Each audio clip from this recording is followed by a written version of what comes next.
Nama saya Kamal Raidana Putra dari kelas 11 IPA 4 absen 13. Di sini saya akan menjelaskan pengertian polinomial. Dalam dunia matematika, polinomial atau suku banyak adalah pernyataan matematis yang berhubungan dengan jumlah perkalian pangkat dalam satu atau lebih variabel dengan koefisien. Bentuk umum dari suatu polinomial adalah sebagai berikut, di mana A merupakan koefisien konstan dan pangkat tertinggi pada polinomial tersebut menandakan orde atau derajatnya, sehingga polinomial di atas memiliki derajat atau orden n. Polinomial. Nilai polinomial f x untuk x sama dengan k atau f k dapat kita cari dengan menggunakan metode substitusi atau dengan skema Horner. Berikut rinciannya. Cara substitusi: dengan mensubstitusi x sama dengan k ke dalam polinomial, sehingga akan menjadi. Perkenalkan, nama saya Eka Adit Pramana, nomor absen 10 dari kelas 11 IPA 4. Di sini saya akan menjelaskan penjumlahan, pengurangan, dan perkalian polinom. Penjumlahan, pengurangan, dan perkalian polinom. Operasi dalam matematika yang kita ketahui selama ini adalah penjumlahan, pengurangan, perkalian, dan pembagian. Di sekolah dasar, operasi ini digunakan untuk bilangan. Pada perkembangan selanjutnya, objek yang dioperasikan dalam matematika tidak hanya seputar bilangan. 2. Polinom atau lebih dapat dioperasikan sehingga diperoleh polinom baru sebagai hasilnya. Pada pos ini akan dibahas mengenal operasi penjumlahan, pengurangan, dan perkalian pada polinom. Sedangkan untuk operasi pembagian, karena memiliki keunikan tersendiri, dibahas secara khusus dan mendalam di halaman berikut. Penjumlahan dan pengurangan polinom. Operasi penjumlahan dan pengurangan pada polinom memiliki prinsip yang sama, yaitu menjumlahkan atau mengurangi suku-suku sejenis, yaitu suku-suku dengan pangkat bawah sama derajat polinom hasil. Penjumlahan atau pengurangan polinom tidak dapat dipastikan karena mungkin saja terjadi koefisien ubah pangkat tertinggi hasil operasi sama dengan 0.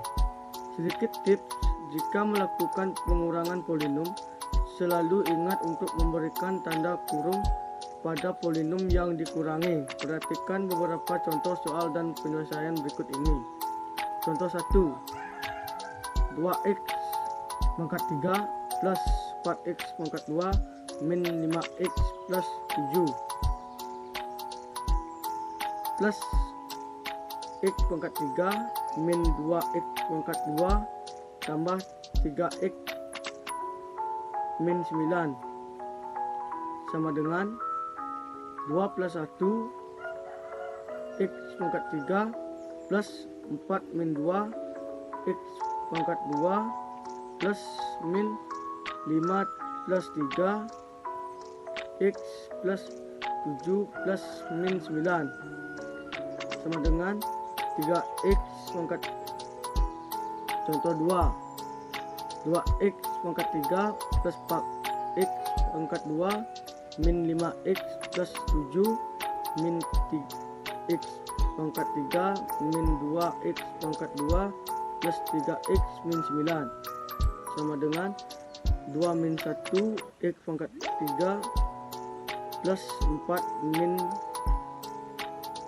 2 x pangkat 2 plus min 5 min 3 X plus 7 min 9 sama dengan X pangkat 3 plus 6X pangkat 2 min 8X plus 16. Pada contoh ini diberikan tanda kurung. Fungsinya adalah untuk menegaskan bahwa tanda minus operasi pengurangan berlaku untuk setiap suku. Kesalahan yang sering terjadi adalah mengurangi hanya pada suku pertama saja karena lupa memberikan tanda kurung. Contoh 3, X pangkat 3 min 3X pangkat 2 min 2X plus 1 plus min X pangkat 3 plus 4X pangkat 2 plus X min 8 sama dengan 1 plus min 1 X pangkat 3 plus min 3 plus 4 X. Perkalian polinom. Operasi perkalian pada polinom menggunakan sifat distributif. Ngomong-ngomong sifat distributif, bagi yang agak lupa, berikut ini saya tuliskan. A dalam kurung B plus C sama dengan AB plus AC. A plus C sama dengan AC plus BC. A plus B, C plus D sama dengan AC plus AD plus BC plus BD. Derajat polinom. Hasil perkalian dapat diperoleh dari penjumlahan derajat polinom-polinom yang dikalikan. Bila polinom derajat M dikalikan dengan polinom derajat N, maka akan menghasilkan polinom derajat M plus N. Berikut adalah contoh operasi perkalian pada polinom. X pangkat 2 plus 2X min 3 kali 4X plus 5 sama dengan X2 4X plus X pangkat 2 5 plus min 2X 4X plus min 2X 5 plus 3 4X. Pada contoh di atas, polinom yang dikalikan berderajat 2 dan 1 sehingga polinom hasil perkaliannya berderajat 3 yang diperoleh dari 2 plus. Yang pertama, setelah menggunakan sifat distributif didapatkan polinom yang masih belum sederhana. Baris 3, terdapat dua suku yang memiliki peubah berpangkat sama. Untuk menyederhanakan, gunakan operasi penjumlahan atau pengurangan polinom sehingga diperoleh hasil perkalian berupa polinom yang lebih sederhana. Swastiastu. Saya Cokadesi Agung Dati Manani, nomor absen 5 dari kelas 11 MIPA 4. Pembagian suku banyak oleh X dikurang K. Jika suku banyak Fx berderajat N dibagi dengan X kurang K, maka sisanya S sama dengan Fk adalah nilai suku banyak X sama dengan K yang dapat ditentukan dengan strategi substitusi atau strategi skema yang disebut juga dengan bagan. Baik, selanjutnya adalah pembagian suku banyak oleh AX plus B. Jika suku banyak berderajatan N dibagi dengan AX plus B, maka sisanya S sama dengan F min B per A adalah nilai suku banyak untuk X sama dengan min B per A yang dapat ditentukan oleh strategi substitusi atau strategi skema yang disebut juga dengan bagan. Baik, selanjutnya dalam materi pembagian suku banyak oleh suku banyak derajat 2. Kita akan menggunakan bantuan teorema sisa dari pembagian tersebut. Bagaimana cara menentukan pembagian suku banyak oleh suku banyak derajat 2 ini? Coba kita perhatikan gambar di samping. Gambar di samping ini, Px sama dengan An dikali pangkat N plus An kurang 1 dikali pangkat N kurang 1 plus An kurang 2 dikali pangkat N kurang 2 plus A 1 dikali 1 plus AO, lalu dibagi oleh suku aljabar kuadran. AX2 plus BX atau C atau PX ditambah Q atau RX tambah S, maka memperoleh sisa bentuk aljabar linear. SX sama dengan FX plus N. Pola pembagian suku banyak ini dapat ditulis secara umum. PX sama dengan AX2 plus BX plus C. Lalu AX plus SX atau PX sama dengan X plus P atau X plus Q. AX plus SX dengan SX sama dengan MX plus N. Untuk menentukan sisa pembagian suku banyak, bentuk pertama, pembagi AX2 plus BX plus C yang tidak bisa digaktorkan. Caranya adalah dengan pembagian bersusunan. Adapun bentuk penentukan sisa pembagian suku banyak bentuk kedua, pembagi yang dapat digaktorkan. Caranya dapat menggunakan teorema sisa. Perhatikan rumus praktis berikut. Suku banyak PX dibagi oleh X dikurang P memiliki sisa A, dan jika dibagi oleh X dikurang P memiliki sisa B. Maka suku banyak PX jika dibagi dengan X dikurang P dan X dikurang Q memiliki sisa SX sama dengan MX plus N.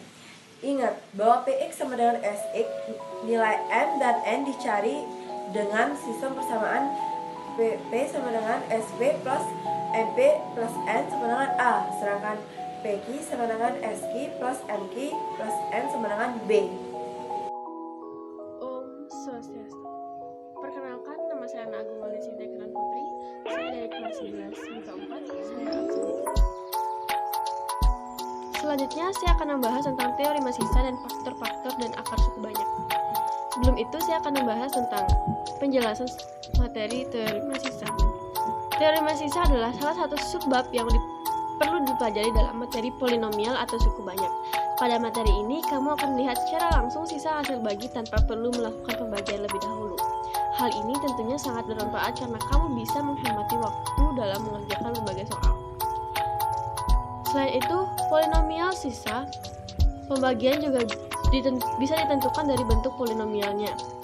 Adapun pemaparan mengenai pengertian, rumus, dan contoh soal yang akan dijelaskan lebih lanjut. Rumus teorema sisa adalah jika suku banyak fx dibagi x kurang b, maka sisa bagi sama dengan fb. Jika suku banyak fx habis dibagi ax kurang b sama dengan, maka sisa bagi sama dengan fb per a. Jika suku banyak fx habis dibagi x kurang b, maka fb sama dengan 0. Jika suku banyak fx dibagi x tambah b, maka sisa bagi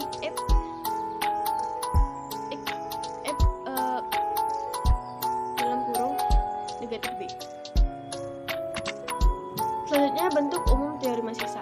Adapun bentuk umum persamaan yang dapat ditulis sebagai berikut. Fx sama dengan px titik hx tambah sx, di mana hx merupakan hasil bagi suku banyak, sx merupakan sisa suku banyak, fx merupakan suku banyak atau polinomial, px sama dengan pembagi suku banyak. Adapun contoh soal teorema sisa. Berikut adalah contoh soal teorema sisa yang bisa dipelajari. Yang pertama, carilah sisa pembagian dari x 4 kurang 4 kali 2 dibagi x kurang 2. Jawabnya itu F2 sama dengan 24 kurang 4,22. Selanjutnya saya akan memaparkan materi tentang faktor dan akar-akar suatu suku banyak. Akar-akar suatu suku banyak merupakan nilai yang menyebabkan suku banyak tersebut bernilai 0. Akar-akar suatu suku banyak dapat diperoleh dengan cara memfaktorkan suku banyak tersebut. Misalkan kita memiliki persamaan suku banyak sebagai berikut. AN kali pangkat N tambah AN negatif 1 kali pangkat N negatif 1 tambah AN kurang 2 X pangkat N kurang 2 tambah titik-titik tambah A2 kali pangkat N tambah A1 kali tambah A0 sama dengan 0. Untuk mencari akar-akar rasional suku banyak, maka kita harus bisa faktorannya. ada pun beberapa cara yang dapat membantu kita untuk memfaktorkan suatu suku banyak. Yang pertama, jika A 0 sama dengan 0, maka salah satu akar suku banyak adalah 0. Jika jumlah koefisien suku banyak adalah 0, maka satu akar suku banyak adalah 1. Suku banyak bisa dibagi X kurang 1. Jika jumlah koefisien X yang berpangkat genap sama dengan jumlah koefisien X yang berpangkat ganjil, maka satu akar suku banyak adalah negatif 1. Suku bisa dibagi X tambah 1. Selanjutnya, menentukan faktor-faktor suatu suku banyak. Langkah pertama yaitu jika X kurang K adalah faktor dari suku banyak Fx sama dengan AN kali pangkat N tambah AN kurang 1 kali N sama dengan 1 tambah titik-titik tambah A2 kali pangkat 2 tambah A1 kali tambah A0, maka nilai-nilai K yang mungkin adalah nilai faktor bulat dari A0. Selanjutnya, langkah kedua, dengan cara coba-coba substitusikan nilai X sama dengan K sehingga diperoleh Fx dengan sama dengan 0. Jika demikian, maka X kurang K adalah faktor dari Fx. Akan tetapi jika Fk sama dengan 0, maka X kurang K bukan faktor dari Fx. Yang langkah ketiga, setelah diperoleh sebuah faktor X kurang K, faktor-faktor yang lain dapat ditentukan dari suku banyak hasil bagi Fx oleh F kurang K. Selanjutnya, sifat akar-akar suku banyak. Pada persamaan derajat 3, AX 3 tambah BX pangkat 3 tambah CX tambah D sama dengan 0 mempunyai akar X1, X2, X3 dengan sifat jumlah 1 akar X1 tambah X2 tambah X3 sama dengan negatif B per A. Jumlah 2 akar X1, X2 tambah X1, X3 tambah X2, X3 sama dengan C per A. Hasil kali 3 akar X1, X2, X3 sama dengan negatif D per A. Pada persamaan derajat 4, AX tambah BX AX 4 tambah BX 3 tambah CX 2 tambah DX tambah E adalah sama dengan 0. Akan mempunyai akar-akar X1, X2, X3, dan X4. Jumlah satu akar sama dengan X1 tambah X2 dan tambah X3 tambah X4 sama dengan B per A. Negatif B per A. Jumlah 2 akar sama dengan X1, X2 tambah X1, X3 tambah X1, X4 tambah X2, X3 tambah X2, X4 tambah X3, X4 sama dengan C per A. Jumlah 3 akar X1, X2, X3 tambah X1, 2, X4 tambah X2, X3, X4 sama dengan negatif 2 per A. Hasil kali 4 akar X1, X2, X3, X4 sama dengan E per A. Dari kedua persamaan tersebut, kita dapat menurunkan rumus yang sama untuk persamaan berderajat 5 dan seterusnya. Amati pola negatif B per A, C per A sama dengan negatif D per A, dan E per A. Demikian materi yang saya bahas tadi. Apabila ada kesalahan